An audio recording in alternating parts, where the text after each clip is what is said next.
sometimes the scale of the results. And I know not every client needs millions of visitors every month, but we had, for instance, like a client where we eventually helped take them to like over 10 million visitors a month. And when we started, we were only like less than 300,000 a month. So they were already getting a lot of visitors every month. They had a lot of traffic, but we took them to that kind of scale. And we had another client that we took to like 4 million visitors a month. I think it was something like that, from 1 million. Now, it took a bit of time. It took like over a year and a half to get to that stage. But that's when I kind of sat back and thought, hang on, that's a big increase. All right, everybody. Well, welcome back. I am really excited to be joined by Amit Raj today.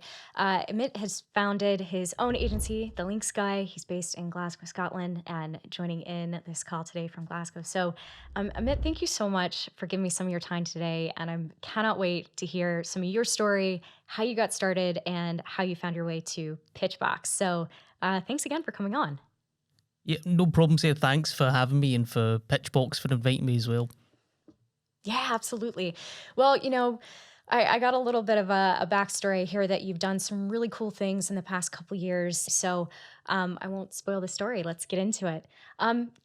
Start me off with how'd you find your way into SEO? Yeah, so it's strange because my background isn't even SEO. I'm originally a pharmacist. So, Wow. in fact, if I go further back, my family's kind of always had businesses. So I guess entrepreneurship was kind of in the family anyway. But I Okay. was a pharmacist originally, and then I think I kind of landed up in digital marketing probably around 2013, and then went further into like SEO probably around 2015, 2016, and then from into link building from there. It was originally just more of a side hustle, and I don't regret doing pharmacy. I learned a lot of things as well, but I just found I enjoyed this industry. I enjoyed it a lot more. Yeah. Well, I mean, that's really cool. Like, amazing one that you were doing this as a side hustle. Then all of a sudden, it just seemed to you seemed to gravitate towards it. So, talk to me about that journey. How did you find your way into starting your own agency? Yeah, so it was kind of gradual because I think with doing this as a side hustle, the idea really is just to kind of get more casual work, or you get one client or maybe two clients, and that's kind of enough for a while. But then I realized like I'm pretty good at it at that point, and then I thought, well, there's only so many hours in the day, and I couldn't really scale up by myself. I could only handle a couple of clients. And then at that point, when it came to the stage of like trying to take on a third client, I was like, I need help with this. And it's not like I originally planned that, but it kind of just ended up at that stage, where you have one person helping you out part time, and then kind of gradually realize that, look, I can actually turn this into an agency and scale up further. Okay. How did you make the jump from you're gradually building this thing to where you are today with the Links Guy? So, who are you and who do you help? Yeah, so the Links Guy essentially is a boutique link building agency. We over the years, I would say we've worked with many different industries. We mainly focus now on SaaS and B2B tech and some e-commerce companies as well. Just because we find they tend to need link building a bit more, or they're more aware of it. But we essentially were a specialist agency in that we only offer link building. And that's been the case ever since about 2016, since we've always kind of specialized in that area. I think because we specialize in link building, we're probably able to do things that a generalist SEO agency probably can't. They can't do it, but it's just because of the fact it's quite difficult to do link building. And I think where we're different is like we can look at a client and we can build custom campaigns based on the industry. I think that's one of the things that sets us apart, because we've worked with clients in like real estate or logistics or very specific areas, and we're able to get them links in things that are like very related to the sector. And I know it's actually really difficult, and that's kind of one of the reasons they come to us, is because we're able to do that. I guess it's because it's custom, and it's been created specifically for the company. You're so deep into link building, and I wanted to just ask you a few questions on the subject. So, start me off. How do you get links for your clients? We use a range of strategies that I think are, because we create them custom for every client, we'll look at what we're currently working with and then we'll develop something based on that. So I would say things ranging from what you'd call guest post outreach, where we'll try to go into certain sectors and build links in those sectors or industries. Um, we like to do a lot of kind of resource link outreach, which is if you're trying to get links in articles that are related to the content. I think that can be really good because you can look at the content and think, right, who would find this valuable? And then we build campaigns based off that. So resource links is a good one because you don't have to write content each time the content is written, but we're trying to see where the crossover is. And we'll even do things like Harrow and these other kind of PR platforms. So sometimes we'll get links in like this kind of bigger publications or media. Um, Again, as long as it's the client is suitable for it, we kind of use a mixture of strategies. Do you have a favorite link building strategy? I would say resource pages are we do quite a lot of that. With resource pages, again, I mean, it's not easy, but we do sometimes for some clients reach out to like local government, even state government or like universities, and things like schools, and it's really good because you're able to get links in. Well, they're very hard to attain links, but when you do get them, it's like a DA 90 plus link or something. Like sometimes we'll get links from like an Ivy League or from a school district, and it's a very authoritative link Yeah. and you kind of have to go through some hoops to get those links. So it's challenging, but me and the team they're really excited when they get a link like that because it's not easy to get them as well. Yeah. Oh man, I'm gonna circle back to that thought later because I would love to know what the feeling and celebration is like when you're able to secure those. But um, I think this is going back to something we were talking about before, that how do you find the balance when you're trying to scale your outreach? So um, talk to me about what do you think is the most effective way to pick up links in larger numbers or at scale? If the client has a lot of useful content anyway, they already have existing content that's valuable. Um, that's ultimately going to be I think the most efficient way of acquiring more links because um, it's more streamlined. The content's there, and it's only about trying to reach those linkable audiences. Basically, it's like looking at the audiences that it'll be easier to acquire links from, and then creating content that fills that crossover between yourself and the business that you've got. The prospecting process is actually quite important here, and it actually came up. There was like when we were recruiting, we did an interview not long ago, and it kind of sparked something when I was talking to him, because it was somebody we interviewed who'd done both parts of the process. So he had a dual role, and he did prospecting and outreach. So he did the whole end to end process. And one of the things he said resonated with me, and I was like, right, that kind of makes sense. Where he said, as long as I do a good job at prospecting, I know outreach will be successful. What he meant was basically if he collected a list of people that he knew he had a high chance of getting a link from, he knew ultimately the outreach was going to be easier because they could see the value proposition. And it's kind of like that mindset thing. And if that's something you can do in your prospecting process and you can make your list more tight and more relevant to whatever goal you've got at the end of it, the tighter your prospecting lists and the more logical it is for that group of people to link to you, um, that will ultimately make the link building process more streamlined and you'll have a higher success rate. I love that. You kind of learn things from like the most unexpected places, right? You're in your own That's right. interview and going, "Oh, wait a minute." That one kind of hit me today. Yeah. That's cool. Well, I like this question. I think it's a good way to determine your stance on things. What do you think is the most important quality of a good link? it's kind of subjective, but I think relevance Mm. is, and I guess that ties in with the reason we kind of get clients involved in the process a lot, and we want them um, we like to get their feedback and get their input, because then you are able to get links that are more relevant. Um, Mm. um, at the same time, it's like if you get a link in a sector that's not as relevant, I mean, it's probably still going to have an impact, even if it's not your target consumer. But at the same time, I think you really get an edge when you can get links that are more relevant. Um, and things like traffic and metrics to some extent do help, but they're very kind of, I find with metrics, it's more of like it's an SEO metric that sometimes doesn't mean anything by itself, and actually you do have to look at things that can be quantified as a number. With when you look at relevance, you kind of just have to understand the target market or or the kind of target audience.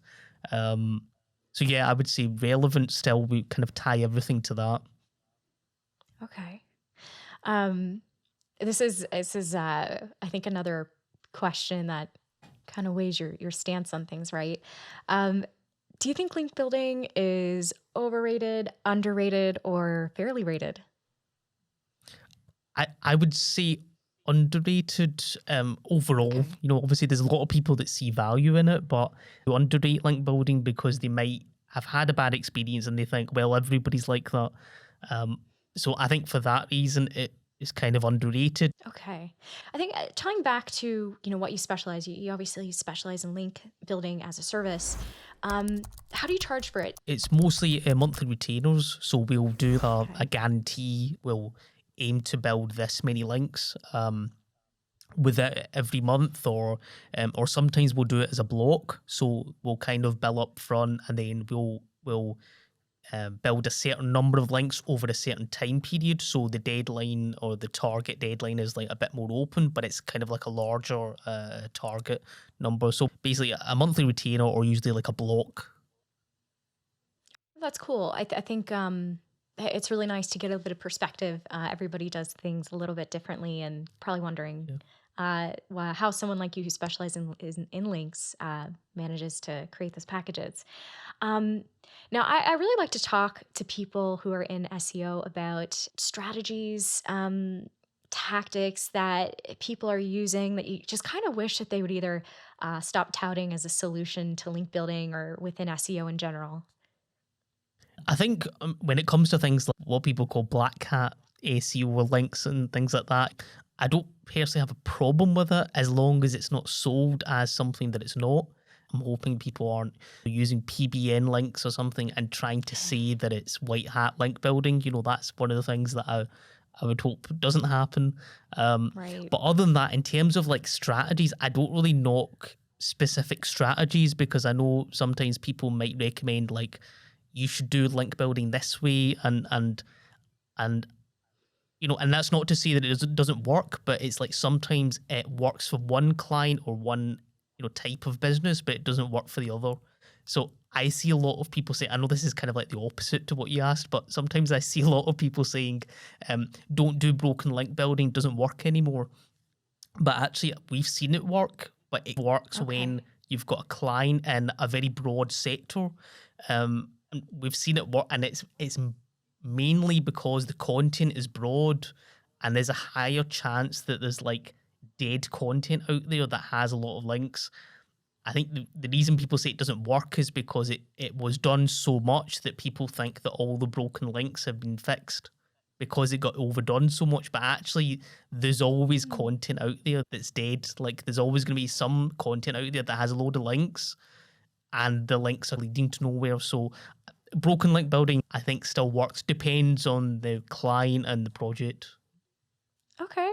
That's really interesting. I love that you can still see and sense a bit of opportunity out there where people are going, it's not there. Now you were talking a lot about you went from sort of doing your agency on your own to over time having to bring people on and scale. I think it seems like one of the shared pain points of a lot of agency owners is how do you structure your team? How do you create this machine that's running, right? So, um, In your eyes, what team structure do you find works best for high quality link building services? Yeah, so we've actually split, and like you said, there's different approaches to it, but the way that we've done it is we've split it into strategy, prospecting, and outreach. So we've most of the team is either doing data prospecting, so actually collecting targets and email contacts, whereas somebody else will do outreach. And I feel from a focus point of view and things like that, that helps because doing outreach is very creative and it sometimes takes a Mm, different type of person to do that kind of work. Whereas with prospecting, it's about um, it's different. It's also about attention to detail. I mean, you do want people generally in a team that have good attention to detail, but I feel it's especially important with prospecting. You might want somebody that's got really good research skills doing that kind of thing. So again, it's like you look for a different kind of quality when you're hiring for that. Um, and strategy is like another part of it where a smaller number of the team involved in that. It's mainly myself and a couple of others, and um, that needs to be somebody that's maybe a bit more experienced because everything kind of starts with strategy because whatever happens there carries through to prospecting and then it affects outreach. So we've kind of split it into like those three phases of link building. but how do you find the right people for that? Like, what does your hiring process look like to find? So Because it sounds like we've you need yeah. talent in like very specific areas. Yeah, exactly. And I think like any kind of and a lot of recruiters will probably know this as well, but it's not suitable for everybody and you do need enough candidates coming in and our team is remote. So we've kind of hired from a number of job platforms. So I know there's people using things like Upwork, but we kind of want to hire for longer term. Like we want people staying with Mm, us. And we've got people in the team that have been with us for like 2 years, 3 years more. So they've been with us for quite a while. And for that reason, we've hired from multiple different places and we've got people in the team from different countries as well. It's a case of almost treating it like a funnel. Like, I guess with the recruitment, it is a bit like that, where you do have enough candidates coming in. We screen CVs as normal. We do have a technical part to the application where we'll ask them a few questions to just see um, basic things like, this here's a website and is this a competitor of this other website? Kind of small things like that you can do that are really going to test if they're really cut out for that job, be it prospecting or outreach. And I think that part's important because you can look at background and sometimes somebody's work experience can help if they've got something that crosses over. But at the same time, I would say don't focus too much on the background and look at the person and depending on how they did in the application process or in the technical round, um, look at what their thought process was. So if they got something wrong, doesn't mean that they're a bad hire. There's probably a reason why they did that, and actually, it's a good thing because it probably means that's an area that you can train them on. And mm. I mean, it's kind of cliche, but a lot of it is about attitude and if somebody is willing to put in the work, and so those kind of things are very important. That's something you do need to look for as well, because again, we don't necessarily just hire people based on them having worked in link building. In fact, most of the team, I would say, probably had never done link building before they Oh, they joined us. okay. Yeah, I'm very interested in the fact that you brought that up because you were saying something about training, and I thought to myself, like, oh, what are those indicators that you kind of look for that you go, okay, this person is they're trainable. They've got this. It sounds like you're almost mixing a little bit of you're looking for the right skills, but almost a little bit of intuition, right? Where it's like, I think they have the right attitude. I think they're going to be a good culture fit, and yet they somehow this have this propensity to learn. So I don't know if there's a secret sauce to that. I'm just kind of making that up off the top of my head, but curious if you have any thoughts on it. Yeah, I think some of this comes in an interview as well, and perhaps how they answer certain questions, or when somebody first joins the team as well. It's like kind of like their approach to things, and you know, um, and things like when they're training. Like we always tell people, don't feel that asking questions is a sign of weakness. Actually, it's a Mm, good thing, and ask as many questions as you want. please learn from them. Like if somebody answers the question, like remember it and understand how it's done, but ask as Sure. many questions as you want. And if you make a mistake, okay, that's fine. Like just learn from it. And you can make it. I mean, it's a bit extreme, but it's almost like make as many mistakes as you want, but let's not make the same one over and over again. That's I like that.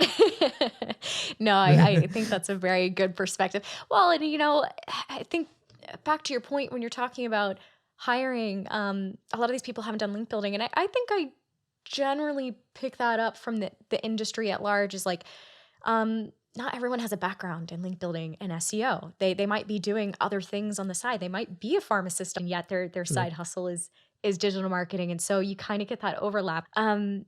I did want to talk a little bit more about just kind of like the story of your agency, because it sounds like you guys have changed a lot since adopting Pitchbox. So I'm would love to hear a little bit more about that journey.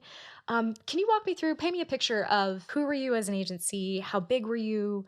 How were your processes running? Yeah, so I think we probably reached a stage about 2, 3 years ago where I think it was probably the last couple of 2 to 3 years where we scaled up the quickest. That's Okay. where we had the fastest growth. But and yeah, we weren't always using Pitchbox. We'd used a couple of solutions before for outreach, especially. And I would say before Pitchbox, we had that in that year. We were probably like 75% of the size in terms of the team. So Okay. not too much smaller. However, I know definitely we didn't build as many links, so we were actually quite inefficient. So it took more manpower and more man hours to build that same number of or less number of links. So we were definitely less efficient, and there's only so much you can do. And the team was not too big, but it was inefficient, and it's not down to it wasn't just down to like the people. It was kind of just the processes were kind of losing time because there was so much manual input into things. Mm, So that was like the challenges we had previously is we had other solutions we were using for outreach. It didn't solve every issue, and there was a lot of going manually into Gmail, attaching Gmail labels to conversations and trying to keep track of it. And it was time consuming basically. That was kind of the main issue that we had then. I bring mostly outreach into it, but prospecting, it would be the same thing.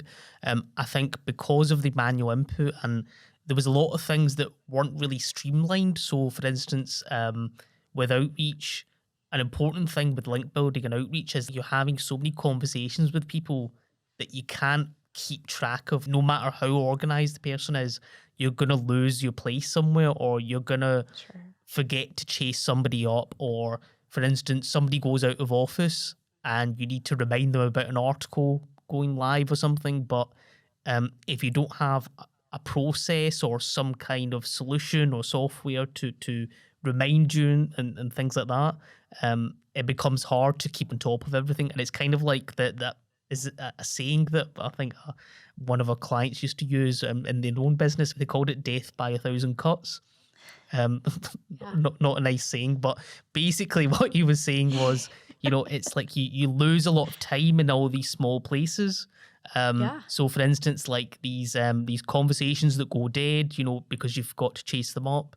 You might forget to follow up with a bunch of people. Some of the things that we had previously that were a challenge, and with the solutions, the tools that we had, we didn't have a way of solving it. It was just a case of we just need to remember to do it. You don't always remember everything, and people can burn out a little bit when they're trying to keep on top of so much.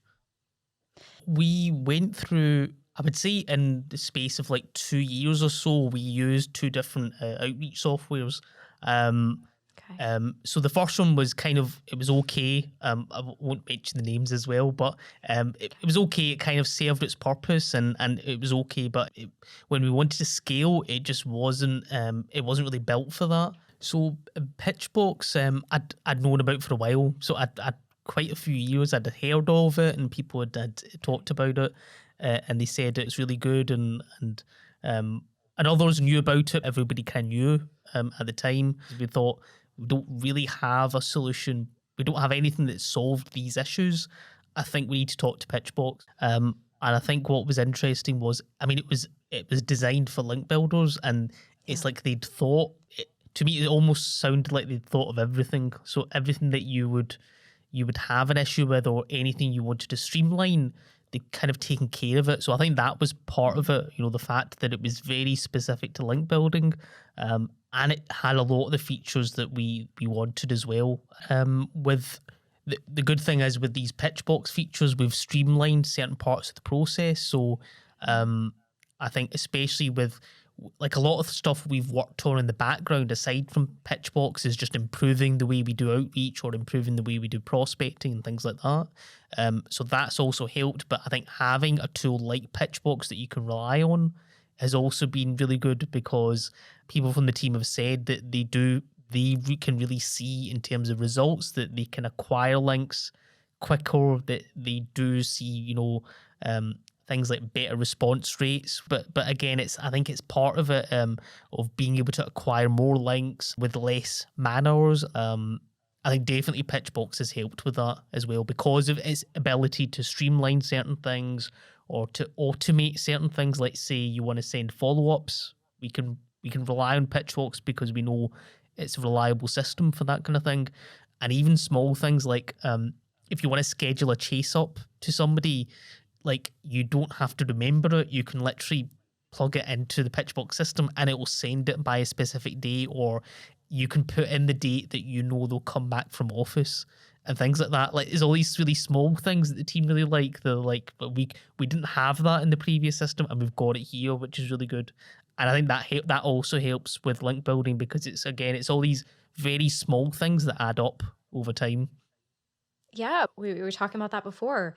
Small things can be Yeah, death by a thousand cuts. And I yeah. mean, I don't know if it's fair to call it maybe just a thousand different little band-aids for those cuts, but the small things add up. Now these small things are amplifying into, all of a sudden you're looking at a drastically different way of link building, of delivering services to your clients. And I'd imagine that has to be a powerful thing. Walk me through what's the outcome? Have you witnessed any growth because everything is now changed since you've brought Pitchbox on? We've been able to take on more clients, and I think we can more confidently take on a client now. We don't have to worry about, is the team big enough, and because we're thinking about all this manual stuff we're having to do, we are able to acquire links, more links with the same size of team, definitely. And it's sometimes hard to quantify, because we've changed so many different parts of the process over the past year. But I think definitely in terms of response rates, we've seen a big increase. Okay. Partly because we've changed parts of the process, but also in terms of Pitchbox, it takes so much load off the team that they can then Mm. focus on the creative parts that perhaps they couldn't before. And because of that, if, like, small things like, you can write a subject line that's just a little bit better, and then you'll get a better response rate, and things like that. So I've seen that kind of across the board. Response rates have gone up, which ultimately leads to more links. And even the good thing is, about Pitchbox has like really good reporting functions. So we can see things like how long, or how many days, or how many emails did it take to get a link in that project. And then the team get insights, because they can say, right, it's taking too long. Maybe we're dragging the conversations out too long, or maybe we need to chase people up more, and that will help bring that number down. And then therefore you can get more links in a shorter space of time. I think one of the great things, I think, when is seeing, I guess, the satisfaction from clients, and knowing that you've done a good job for them, and actually seeing, especially with links, when you do see traffic or revenue increases, you can actually see it. It's tangible results. So you've made an impact for the client. I think that's really good to see. And we always report that back to the team. So it motivates them, because they can see that, look, I'm not just doing link building. I'm actually making a real impact on a business, and Mm. things like that. So that's really good for me, and as well as the team. Another thing is also people on the team knowing that, um, seeing them upskill from being like somebody that never done link building before, probably were very unsure of it and not really that confident, to, right, I can build this many links and I'm having that kind of Mhm. impact. I think that's really good to see as well. And I can quite confidently say that a lot of them are probably better than me at link building, which was actually my goal anyway. So I actually quite like, and I'm actually okay with that as well. You just hinted at this a little bit, but I want to dig into a little bit more. You're talking about the impact. You are seeing tangible results for your clients. You're seeing tangible results for your team. They're growing, they're changing. Um, I guess when I think of that, I would maybe call that, it sounds like an aha moment about what you're doing. Um, and so I was wondering if you could walk me through, have you maybe experienced other aha moments in what you're doing as an agency, whether that's for your clients or in some other realm of what you're doing? Um, and what does it mean to you to have those aha moments every single day as an agency owner? I think, well, there's probably been a few, but some of the ones that we've probably had and realized that I think is like sometimes the scale of the results. And I know not every client needs millions of visitors every month, but we've had, for instance, like a client where we eventually helped take them to like over 10 million visitors a month. Wow. And when we started, we were only like less than 300,000 a month. So they were already getting a lot of visitors every month. They had a lot of traffic, but we took them to that kind of scale. And we had another client that we took to like 4 million visitors a month. I think it was something like that from 1 million. Now, it took a bit of time. It took like over a year and a half to get to that stage. But that's when I kind of sat back and thought, hang on, that's a big that's a big increase. And you could actually, and I think it's important because it kind of we already know it has an impact and it's valuable, and the service we're doing is good quality. But when you have results like that, that's when you can really say, yeah, there's validity in this really does work, and you can then show that to other potential clients as well. I want to think forward. I want to look forward a little bit. Kind of going back to a little bit of your take on SEO and your perspective. I know there's such a wide conversation right now going on about like what the future is going to look like for SEO and maybe how things like AI are going to come in and impact things. Um, Nobody's got a crystal ball, but what do you think the future of SEO is going to look like, and what do you think it's going to take to stay ahead? Yeah, I think from a link building point of view, I think quality and relevance and things that tie in with that are going to be paramount, especially with the amount of algorithm changes that have been happening with Google. I think, before maybe low quality links, they probably to some extent did work. Some people would argue that. But I think going forward, it's probably going to be less likely to, as always happens with every algorithm change. What used to work didn't anymore. So I think that's something that where quality of link building is going to be paramount. Um, and things like AI as well, I think they'll have their place. I don't think it's going to like completely make link building easy that anybody could do it. It's something that might help with certain things in terms of helping us being creative and outreach. It can help with things like writing a pun or writing a subject line that's really snappy or things like that. Yeah. So I think it'll help, but not like solve everything, as well. So, yeah, but I think, yeah, algorithm changes are one to watch, I think. Okay. Yeah, I think that's pretty valuable perspective, especially in doing what you're doing. Um, what about you? Personally, what's next for you? And what are your biggest goals and dreams for the future? So I think with our agency, scale is obviously something important when you're running a business. I think because of we've got the processes, we've got the tools in place, and now it's just how do we take it to the next level? Basically, we're kind of at that stage. How do we take it to the next level? I love it. That's Well, it sounds like you are pretty well supported in your path for making some of these things happen. And you've really kind of worked at those processes like we've talked about. You've built the right team. You kind of have I think, the right hat on, right head on for being able to go down this path. So I'm excited to hear what you guys get up to in the future. It sounds like you're building some really cool stuff over there at the Link Sky. So really, really appreciate your time, Emmett. It's been a lot of fun being able to talk to you and hear some of your yeah, story today. no problem. Well, thanks for having me on as well. And if anybody wants to get a hold of you, where can they find you? Yeah, so you can get us on, websites, thelinksguy.com, and then you can always email us. Our email contact form is on the website as well. So everything, we're quite transparent about pricing and things like that. You can get hold of us there. And if you want to learn more about our service or case studies, are all on the website as well. Thanks again for coming on and giving me some of your time.